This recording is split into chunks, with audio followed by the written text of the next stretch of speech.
family is from Georgetown. Both parents are from Georgetown, South Carolina.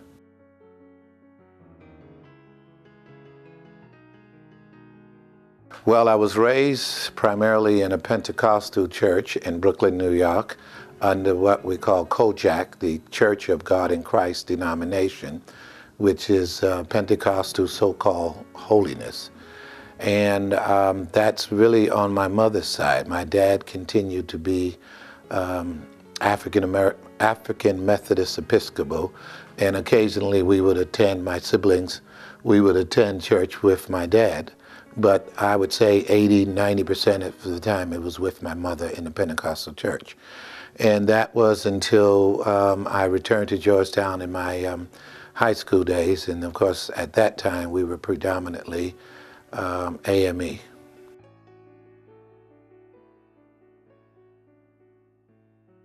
Bethel AME Church, right in the heart of the historic district of Georgetown.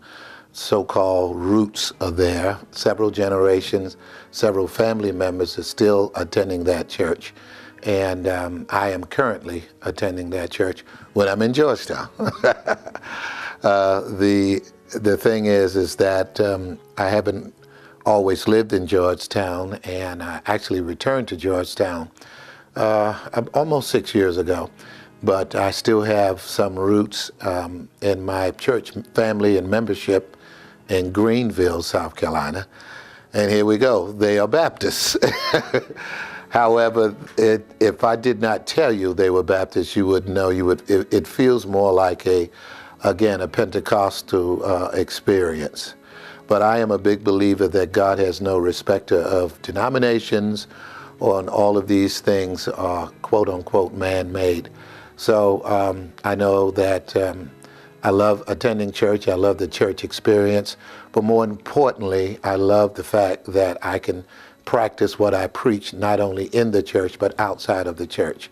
I can be my own message in terms of my own spirituality.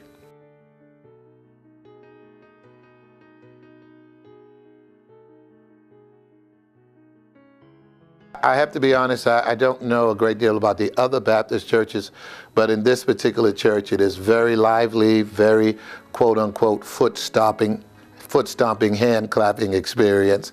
Literally, people run up and down the aisles. Lots of music, lots of instrumentation, lots of hooping and hollering, if you will. So it's a very lively experience. But they adhere also to the Baptist principles. I don't think that particular church is in any particular denomination, even though they're in a Baptist association in Greenville. But I love the experience. I feel that if you've had anything given to you by the man up above, you ought to praise him, you ought to rejoice in it. And so that's what I'm accustomed to doing, and that's what I do. And my spirit is grieved anytime I'm in a relationship, in a church, spiritual relationship where I cannot openly express my feelings. Not to say that I am very emotional, but I do feel that I have been blessed. And so I'd like to sing, I like to shout, and I don't mean shout, but I like to speak out, voice my expressions. I'm an emotional individual.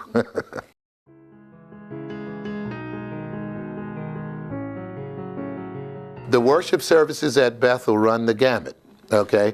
Bethel is such a historical institution for many, many, many years. And they've had so many prominent individuals have come through Bethel, written a book about it. But the experience over the last few years, particularly over the last 4 years under the leadership of the current pastor there, has been very lively.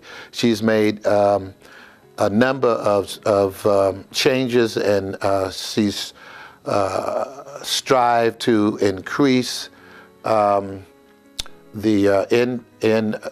participation or the impact of younger adults, children, if you will, teenagers, young adults. She has strived to incorporate more contemporary music into the program, and she's done that. She's made a number of changes. Some of it have been well accepted, some of it, has not. But for the most part, Bethel is a lively experience now, which is good for people like myself who love to praise God openly. So currently, in the year 2014, Bethel is nothing like it has been in the past. Now, again, I was away for many years, and it was almost sacrilegious to talk about Bethel because there's so much emotion historically with the membership of Bethel. But like anything, it needs new blood, new wine into old wine bottles, and so she understands that. The fact that she's a female pastor in itself it's extraordinary, and she's probably a few years younger than myself, and she's really been very good, I think, for Bethel.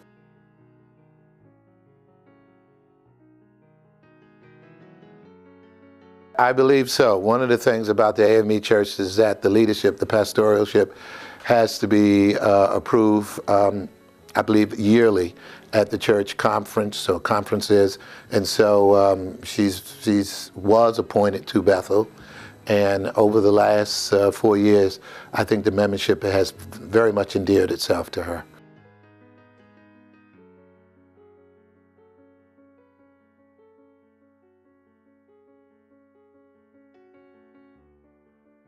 Bethel was the first black institution of any type, the first after the Civil War. Bethel was the first church, but not only that, the first institution.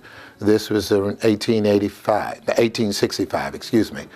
And as you can imagine, coming out of slavery for X amount of centuries, the slaves were eager to worship their style of worship. Bethel minister, Reverend Carr, Pastor Carr, literally came out of, oh God, what's the church 2 blocks away? But they literally walked 2 blocks away, the membership right after slavery, and he began, Augusta Carr, he began the membership there.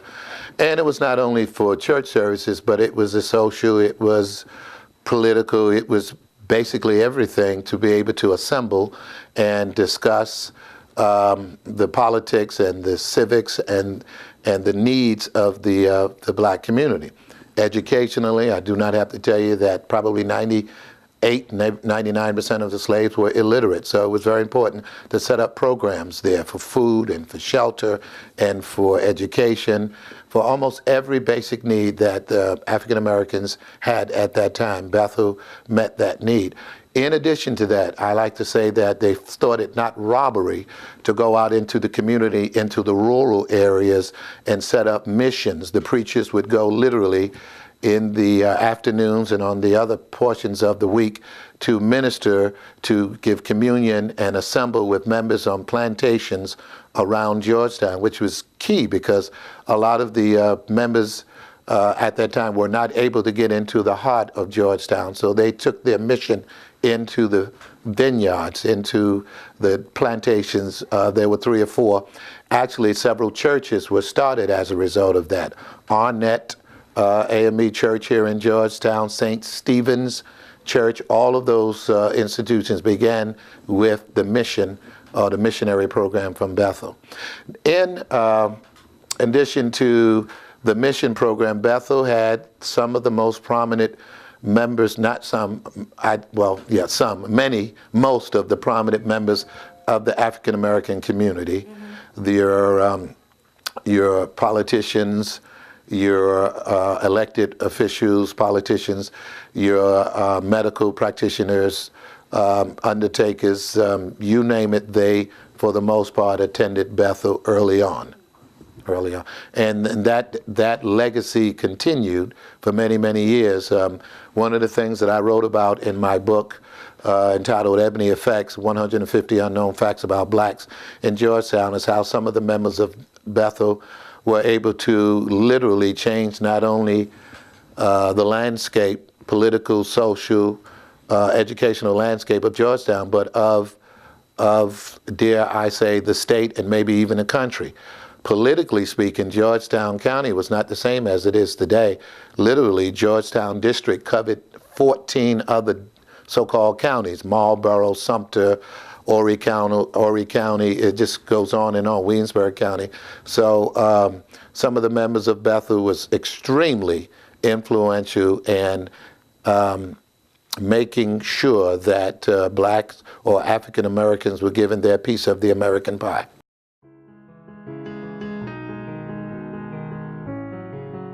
One of the individuals that I recall, or that I remember, is a woman by the name of Florence Williams. To my knowledge, no relation to me, but Florence Williams, early on in 1924-25, received a vision from God, a premonition, if you will, to begin a hospital.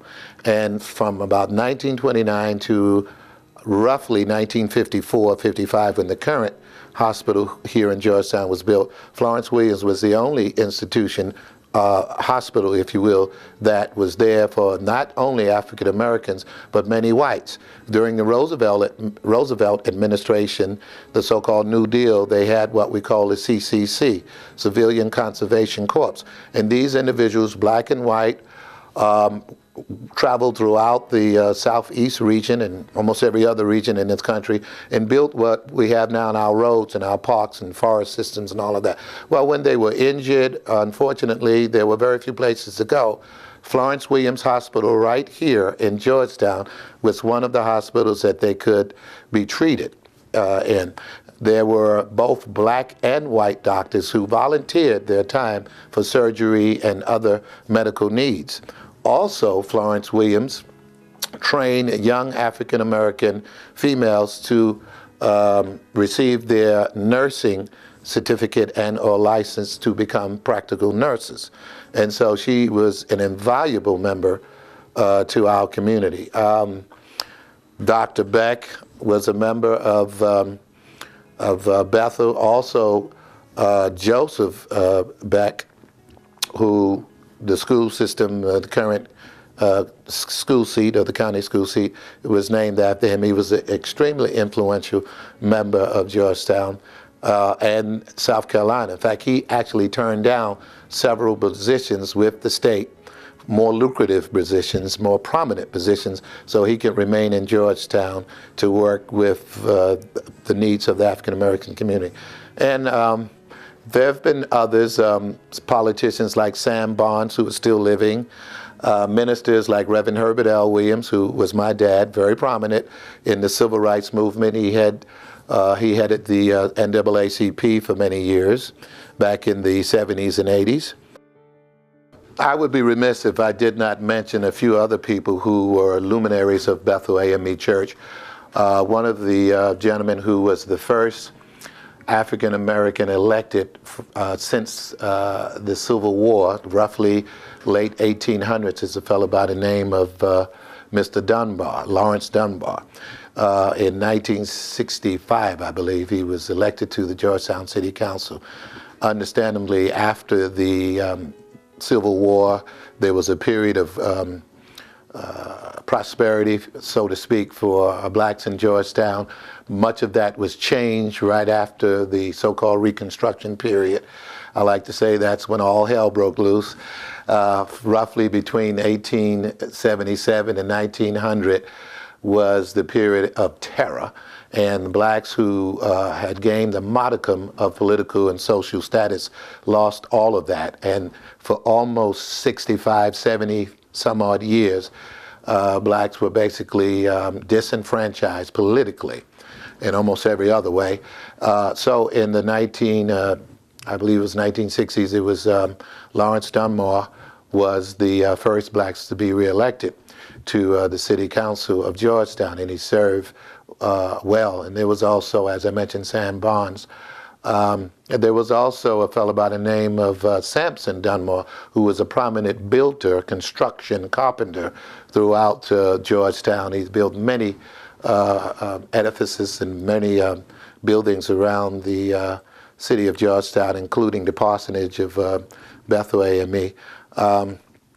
Those are just a few. And there's also a fellow by the name of Robinson, who is the great-great-grandfather of our First Lady, Michelle Obama. He also attended Bethel. And I can go on and on with both politicians, educators. I mentioned Beck, one of his students actually attended Harvard University. I believe he was the first first African American to attend Harvard University. He was taught by Joseph Beck. So there was just so many in terms of builders, educators, medical practitioners, not to mention political and religious leaders. And that is not only in the past, but it continues in the future. I mean, in the present.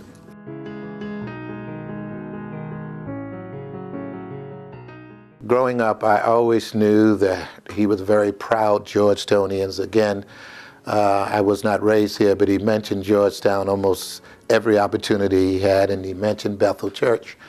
But more importantly, he was intricately involved with the civil rights movement in the 60s.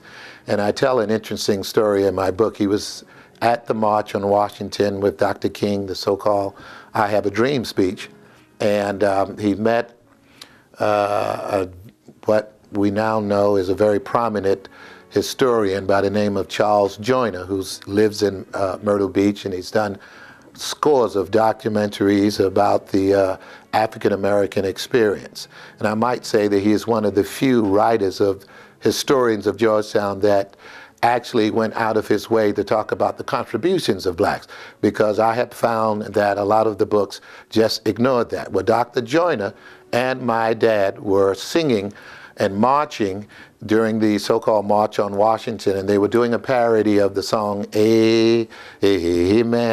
And as the leaders of the song, impromptu leaders, were singing, they would call out their particular state, Mississippi once freedom, and then the crowd would join in the chorus, Mississippi once free, and then someone would say, Alabama once freedom.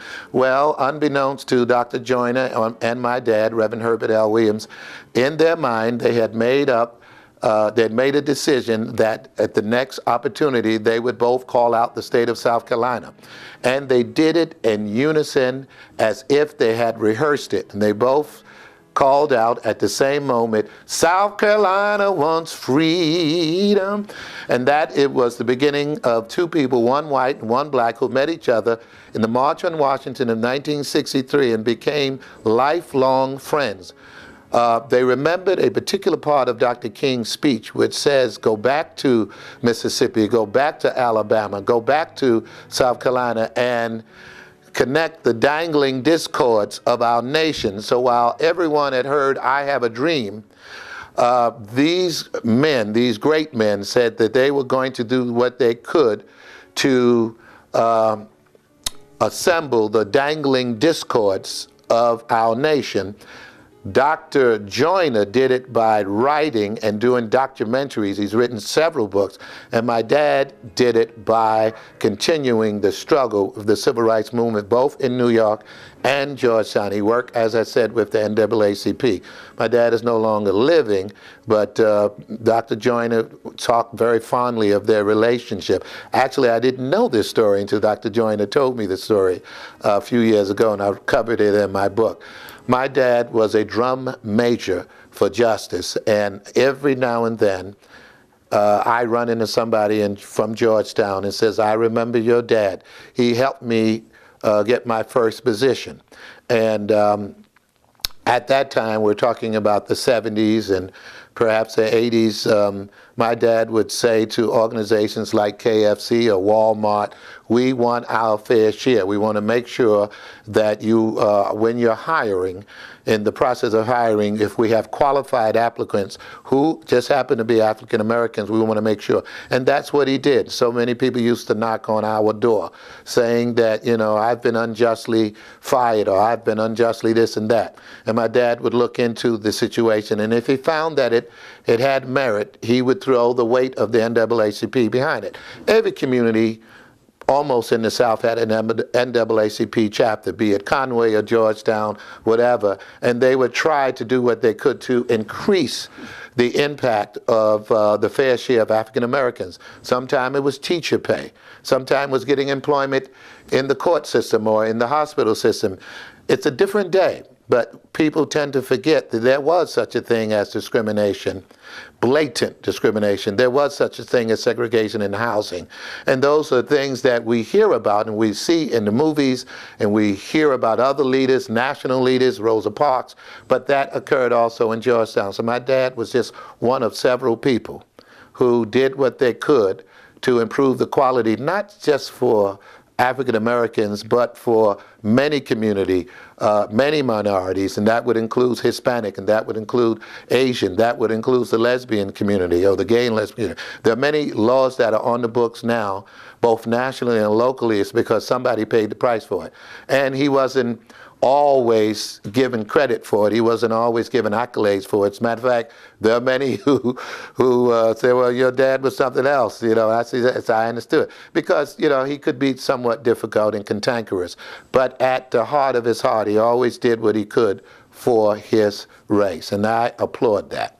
I really did. So I miss him. In addition to being a drum major for the rights of African Americans, he was also very astute in terms of history. And there are a lot of people now who can espouse on the plight of African Americans in Georgetown, but I say none better. Some as well, but none could tell the story as well as my dad. In fact, Dr. Joyner himself used to seek my dad's advice for many things. He was very instrumental in getting material into the Rice Museum back in the early 70s when it was first founded, you know, and he was head of the historical commission both at Bethel AME and a number of other places, and a writer himself, you know.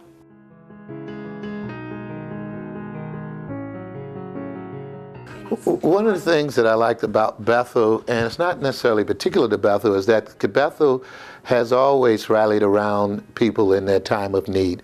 And I like that. I lost my mother at an early age. I was in high school. It was in early 70s.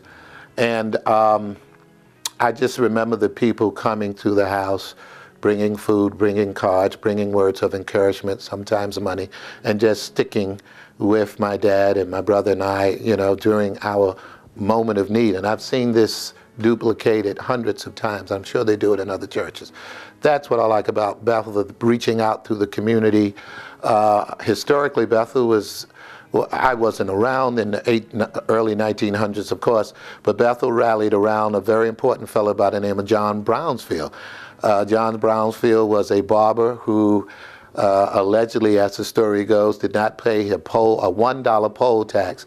And a confrontation occurred at the barbershop with him and a local deputized deputy or sheriff, and he ended up killing this sheriff, and it was, as far as I know, one of the first race riots in Georgetown. This happened in September of 1900, and if you want to read the definitive book, it's former mayor of Georgetown, Tom Rabillo, is called Trial and Error. But that incident was also covered by perhaps one of the greatest historians of Georgetown, is George Rogers. It was in his book as well as others. But Bethel would not let that story go to sleep. Bethel, actually, members of Bethel and the black community marched during that period, and says that if John Brownsville is mysteriously lynched or hung in the jail, that they claimed they were going to burn the city down. And so that was an incident which, again, I covered in my book. I was very proud of Bethel because they took up money for his defense. He lost, but that case went both to the South Carolina Supreme Court and the United States Supreme Court. And I don't think I have to tell you that at that particular time in history, lynching was as common as a pack of chewing gum throughout the South. And so more than likely, had it not been for those people of Bethel who said, for some inexplicable reason, not this time, we're not going to let you kill him. And had they not did that, I believe he would have been quickly lynched, in jail, hung. However, it would have happened, but it would have happened. It's a very interesting, compelling story. If they ever do a movie about Georgetown, it will not be about Georgetown historical past during the Revolutionary War. It will not be about the great achievements of African Americans during the Reconstruction era, which is the so-called radical Republicans. It will not be about the so-called antebellum mansions and homes or the ghost stories, the great ghost and all of that. If they ever did a movie about Georgetown, it will be about the John Brownsville saga of September 29th, 1900. It is so compelling. Why? Because it had all of the ingredients: murder, mystery, race, all of it, politics. Okay. Bethel was at the core of that. Bethel, as I said, raised money politically. Bethel was very instrumental with the civil rights movements, their leaderships and whatnot. So those are the things that I'm proud of most at Bethel, both historically and currently. A couple of years ago, the current pastor started something called the African American Rice Reunion Festival.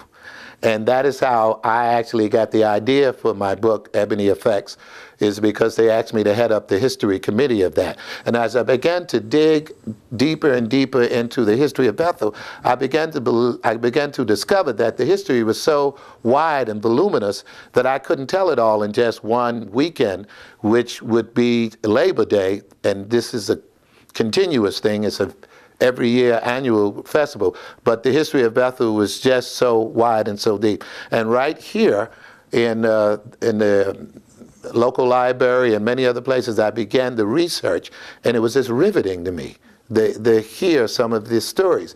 This is when I first learned about Florence Williams, Joseph Haynes Rainey, the John Brownsville saga, many different things. And so Bethel, again, had its tentacles in almost everything in Georgetown. Now, I don't say that to brag, because there are many churches throughout Georgetown, historically and currently, who are doing great things. But Bethel has done it perhaps longer than the others, and maybe better.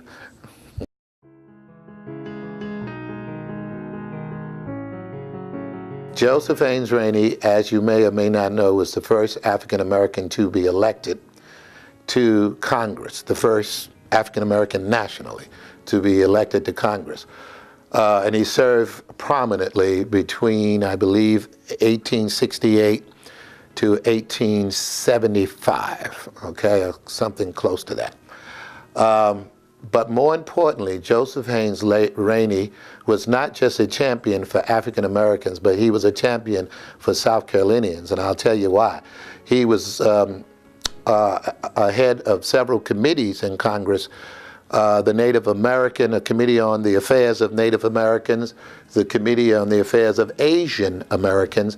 At that time, many Asian Americans were here building the railroads and other things, and there was that feeling that, well, you know, they should be treated as second-class citizens as well. He would not allow that.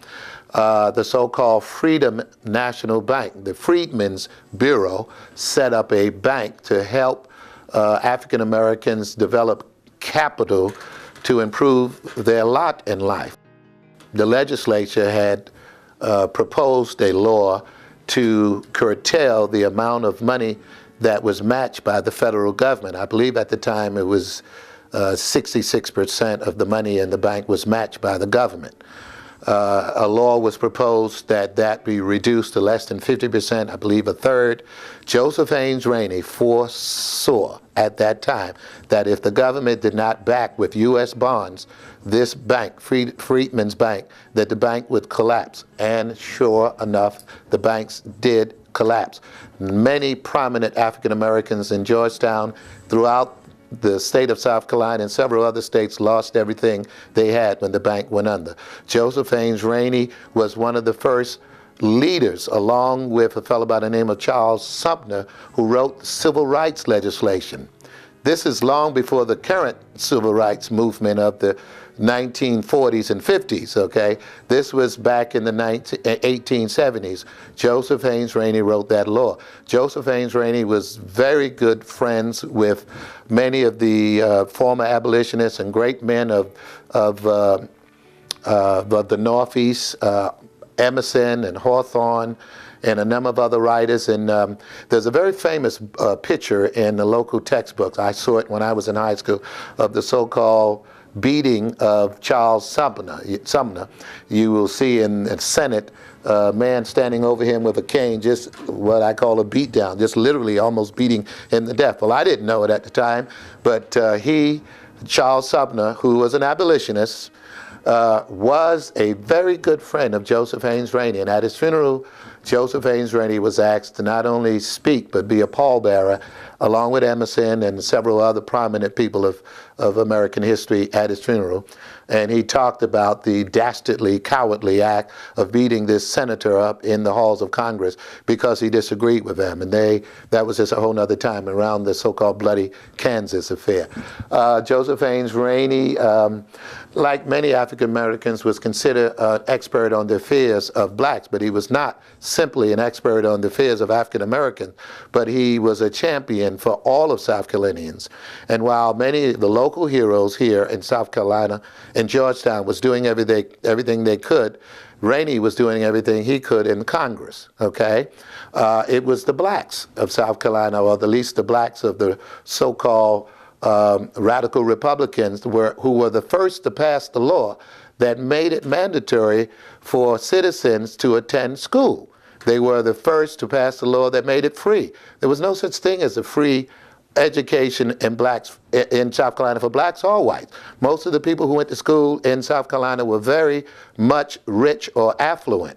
After the Civil War, they thought it not robbery to make it mandatory for anyone under 16 to attend school. At that time, it was only 4 months out of the year, but it was the radical Republicans who did that. A fella by the name of Anderson, who was a local congressman here in state Congress, state senator, I believe, and several others. One of the prominent members, George E. Harriet, through his leadership, he was the school superintendent of Georgetown, but he was also very well respected and prominent in politics. It was Harriet who fostered the so-called Fusion Agreement. Fusion, F-U-S-I-O-N, was an agreement it was an unwritten agreement to agree to not disagree, so that the black and white community right after the Civil War thought it not robbery to sit down and decide who would run for particular office, and if that particular community said that we will elect a sheriff or a councilman or a controller, I forget some of the other position, then we will not run another candidate, okay? The racial relationship was about harmonious in Georgetown longer than any other place in this nation. As you probably know, right after the Northern Army or Union Army left the South, again, that's when we saw the rise of the KKK. That's where we saw the rise of lynching and all of that. But in Georgetown County, because of George E. Harriet, the relationship of blacks in office lasted longer, and the relationship between whites and blacks was more harmonious. That literally lasted probably until 1900, at least 1890 something, okay? So that was a direct result of that. But more importantly, because of the leadership of George E. Harriet, the literacy rate in Georgetown County went from about 56% illiterate African Americans to, I believe, 80-something% in less than 35 years, and that was phenomenal. I'm not sure if it's 80 or 78, might have been 78. Needless to say, it was illegal for blacks to be educated during slavery. So those are some of the things that Rainey was involved with, both nationally, and George E. Harriet and Anderson and several other, Bruce Williams and a number of other politicians, which again I covered in my book, was helping to increase the quality of life in Georgetown. One thing I want to say, there is a very famous mayor here whose name is W.D. Morgan. W.D. Morgan had a reputation. Well, let me back up. W.D. Morgan is almost singularly responsible for thrusting Georgetown forward after the so-called war between the states after the so-called Reconstruction period. South Carolina, like so many of the other southern economies, was predicated on agriculture. Rice in Georgetown, cotton, tobacco, what have you. But as you know, after slavery, it was very difficult to cultivate rice. Difficult because they didn't have free labor. Also difficult because the African Americans who were living during that period had lost the expertise, and they didn't have a spirit of this is what I want to do something else. So it was very difficult. Well, South Carolina, particularly Georgetown, could not survive unless it moved forward. It was W.D. Morgan that thrust South Carolina forward. I'm not South Carolina, Georgetown forward. W.D. Morgan was almost singularly responsible for championing the good things about Georgetown. He literally traveled around the state, around the nation, and in some places around the world, inviting people to come live in Georgetown. He helped put the sewer system that is currently there, the corners, the sidewalks, the lamps or the lighting of Georgetown, the banking system. He did a lot of this. And he was a very effective leader. Here's the thing. W.D. Morgan was also noted as being a friend of the black community. And it got him into some hot water because he wasn't a native Georgetownian. I believe he was a New Yorker. But he believed in respect and racial harmony. And at that time, I do not have to tell you that the spirit of white supremacy was rampant throughout the South, thanks to Benjamin Pitchfork Tillman and the so-called Continental Convention of 1898, I believe, 96. So W.D. Morgan, running for office, I believe in 1903, was accused of being an lover. And it got him into a lot of hot water, and it forced him to say some ugly things to so-called throw the black community under the bus. But he was a champion for the rights of all citizens. Now, privately, I don't know what his beliefs are, but publicly, he was noted for working with the black community. And he was one of the person who perhaps saved Georgetown from a bloodbath during the so-called John Brownsville riot, which again I covered in my book, The Riot of the Century. So that's one of the things that I like about our history, because there were a number of people, both in the black and white community, who was trying to bring Georgetown into the 20th century, trying to thrust Georgetown forward. It wasn't as bad as you would think in some of the movies, the way it's portrayed, us against them, but there were a number of people. The NAACP had perhaps one third, maybe 40% of their membership were people of other colors and races.